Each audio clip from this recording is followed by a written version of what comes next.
بسم الله الرحمن الرحيم.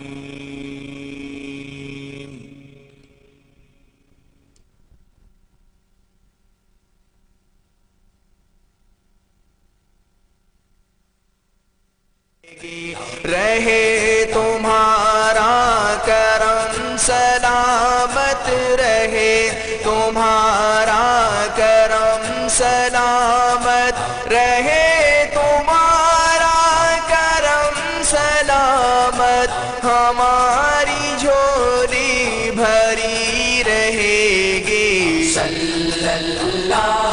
یہ نام کوئی کام بگڑنے نہیں دیتا، بگڑے بھی بنا دیتا ہے. سب کام محمد، وظیفہ ہے میرا، تسبیح ہے میری. محمد محمد محمد محمد علیہ وسلم. جو آج ہم کو بچا رہے ہیں، جو آج ہم کو بچا رہے ہیں، وہ کل بھی ہم کو نبھا ہی لیں گے، وہ کل بھی ہم کو نبھا ہی لیں گے. علیہ وسلم صلی اللہ بلغ العلا بکمالہ، کشف الدجا بجمالہ، حسنت جمیع خصالہ، صلو علیہ وآلہ. علیہ وسلم.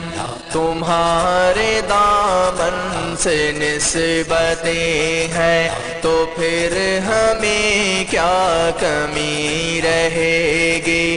تمہارے دامن سے نسبتیں ہیں تو پھر ہمیں کیا کمی رہے گی.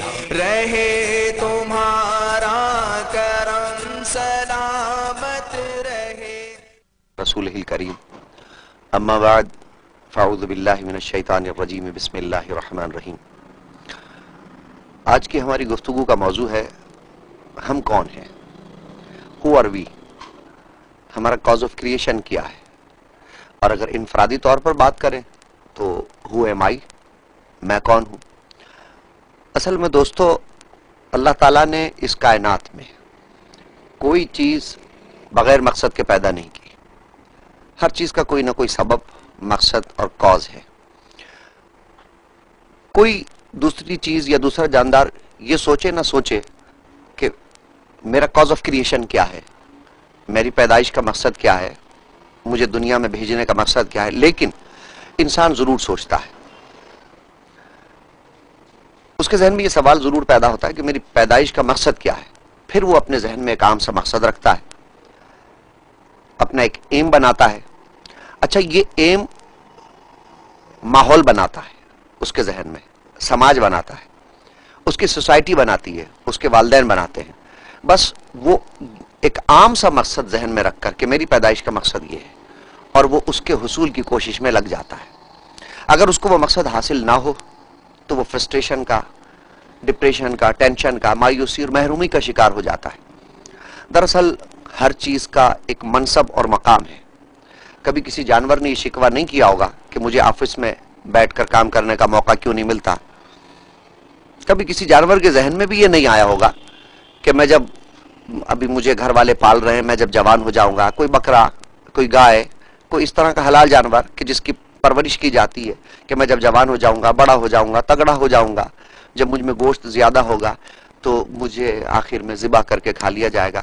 اس لیے کہ ان کے پاس کوئی ایسی سوچ نہیں ہے، ایسی سوچ کہ مستقبل مجھے کس طرح گزارنا ہے، پلاننگ کس طرح کرنی ہے. بس یہ انسان کے پاس ہے. وہ سوچتا ہے کہ فلاں اتنا دولت مند ہے، میں کیوں نہیں ہوں. فلاں کے پاس گاڑی ہے، میرے پاس کیوں نہیں ہے. فلاں کے پاس پراپرٹی ہے، میرے پاس کیوں نہیں ہے. اس کے پاس اتنی دولت، اتنی سہولتیں ہیں، مجھے یہ سہولتیں اور دولت میسر کیوں نہیں، میں ان سے کیوں محروم ہوں. اور یہ سوچ سوچ کر وہ کڑتا رہتا ہے، ٹینشن کا شکار ہو جاتا ہے، فرسٹریشن میں مبتلا ہو جاتا ہے. بھائی، ہر چیز کا ایک مقام ہے. آپ نے کبھی سوچا ہے کہ اگر تمام مزدور، تمام لیبر سیٹ ہو جائے، مل اونر ہو جائیں تو مزدوری کے لیے آدمی کہاں سے لائے جائیں گے؟ اگر تمام لوگ بادشاہ بنا دیے جائیں، سب ایوان صدر میں بیٹھے ہوں، تو حکومت کس پر کی جائے گی؟ رعایا کون سی ہوگی؟ اللہ تعالیٰ نے کائنات کا ایک سسٹم رکھا ہے، مقابلے کا طریقہ کار ہے، غریبوں میں ہی سے امیر نکالے جاتے ہیں اور امیروں ہی میں سے غریب بنائے جاتے ہیں۔ اور یہ دنیا صرف مادے کی دنیا نہیں ہے، یعنی صرف ظاہر کی دنیا نہیں ہے، یہاں کچھ باطنی چیزیں بھی ہیں، کچھ اسپرچول ریلیشنز بھی ہیں، روحانی تعلقات بھی ہیں، خدا کا تصور ہے، آخرت کا تصور ہے، ایک کانسیپٹ ہے ہیئر آفٹر کا، دوسروں کے ساتھ نیکی اور بھلائی کا، سماج اور معاشرے میں رہتے ہوئے صبر کا، عفو درگزر کا، ظاہری سکون کے ساتھ ساتھ قلبی اطمینان اور سکون کی دولت، یعنی اس دنیا میں جہاں مادی آسائشیں ہیں وہاں روحانی اور باطنی دولت بھی موجود ہے۔ مگر ان کی نشاندہی کون کرے؟ ان کی اہمیت کا اندازہ کیسے ہو؟ اس احساس کو اجاگر کرنے کے لیے، اس احساس کو زندہ کرنے کے لیے کہ ہمیں کل کے لیے بھی کچھ کرنا ہے، کل چاہے اس دنیا کا مستقبل ہو، اس دنیا کا فیوچر ہو، یا آفٹر ڈیتھ ہماری زندگی کے بعد کی جو ایک نئی زندگی شروع ہو رہی ہے اس کے بارے میں مستقبل کا تصور ہو، اس تصور کو اجاگر کون کرے؟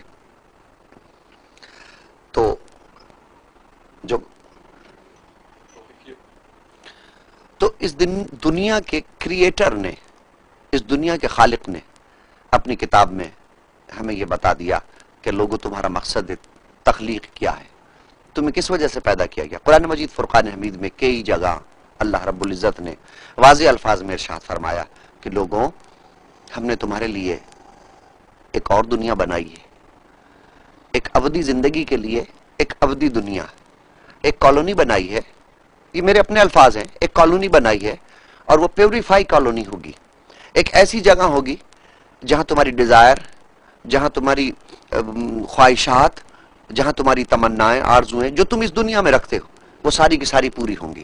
لیکن اس کے لیے ضروری ہے کہ جب ہم نے تمہیں اس دنیا میں بھیجا ہے تو ہم تمہیں چیک کریں گے، تمہارا سلیکشن ہوگا، کروڑوں اربوں کھربوں افراد بھیجے جائیں گے، لیکن اس دنیا میں ہم نے تمہیں انتخاب کے لیے بھیجا ہے، امتحان کے لیے بھیجا ہے، کبھی صبر کے ذریعے، کبھی شکر کے ذریعے، کبھی عفو درگزر کے ذریعے، کبھی ہمدردی کے ذریعے ہم تمہارا امتحان لیں گے کہ دیکھیں تم ہماری ہدایات پر عمل کرتے ہو یا نہیں۔ تمہارا مقصد تخلیق صرف اور صرف اتنا ہے کہ تم اس امتحان میں کامیاب ہو جاؤ۔ یہ دنیا ایک ٹیسٹ گراؤنڈ ہے دوستو، یہاں ہمیں دنیاوی آسائشیں حاصل کرنے کے لیے نہیں بھیجا، خواہشات ہمارے پاس لامحدود ہیں، جاندار بھی زیرو ہیں، ہم بھی زیرو ہیں، ان میں جان ہے، ہم میں روح ہے، یہ روح ہی ہے جو ہمیں متحرک رکھتی ہے، یہ روح ہی ہے جو ہمیں ہر لمحہ ہر گھڑی زندگی کا احساس دلاتی ہے، یہ کرنٹ ہے، پاور ہے، لیکن یہ کب تک کے لیے ہے؟ جب تک خدا چاہے۔ مختلف طریقوں سے ہم اپنے جسم کو بیماریوں سے محفوظ رکھتے ہیں، لیکن زندگی اور موت کا اختیار تو اس کے ہاتھ میں ہے نا جس نے ہمیں بنایا ہے۔ تو یہ دنیا ایک ٹیسٹ گراؤنڈ ہے، ایک امتحان کی جگہ ہے۔ امتحان کس چیز کا؟ ہمارے آس پاس قرآن میں کئی جگہ کہا وَلَنَبْلُوَنَّكُمْ بِشَيْءٍ مِّنَ الْخَوْفِ وَالْجُوعِ، لوگوں ہم تمہیں آزمائیں گے دنیا میں بھیج کر، کبھی خوف سے، کبھی بھوک سے۔ وہ خوف کائے کا ہوگا؟ مستقبل کا خوف ہوگا کہ اگر آج ہمارے پاس پیسے نہیں ہیں کل مستقبل ہمارا کیسا گزرے گا، کل ہم کیا کریں گے۔ کئی جگہ یوں بھی کہا کہ ہم تمہیں آزمائیں گے سونے سے، چاندی سے، سواریوں سے، دنیا داری سے، عورت کو مرد سے، مرد کو عورت سے۔ یہ خواہشات اور ڈیزائر اللہ تعالیٰ نے رکھی انسان کے جسم میں۔ انسان روح اور جسم کا مرکب ہے، لیکن جو ان پر قابو پا لیتا ہے اور خدا کی ہدایت کے مطابق اپنے مقصد تخلیق کو سمجھ جاتا ہے۔ ہم اپنے بچوں کے لیے کتنا پریشان ہوتے ہیں، اپنے گھر والوں کے لیے کتنا پریشان ہوتے ہیں، لیکن خدا سے ہمارا وہ تعلق نہیں جڑنے پاتا جو خدا چاہتا ہے۔ قرآن میں خدا واضح الفاظ میں کہتا ہے کہ دیکھو یہ میں نے رشتے بنائے ہیں تمہاری والدہ کا، تمہارے والد کا رشتہ، تمہاری بیوی، تمہارے بچے، تمہارا شوہر، تمہارے عزیز و اقارب، بالکل ان کے ساتھ صلہ رحمی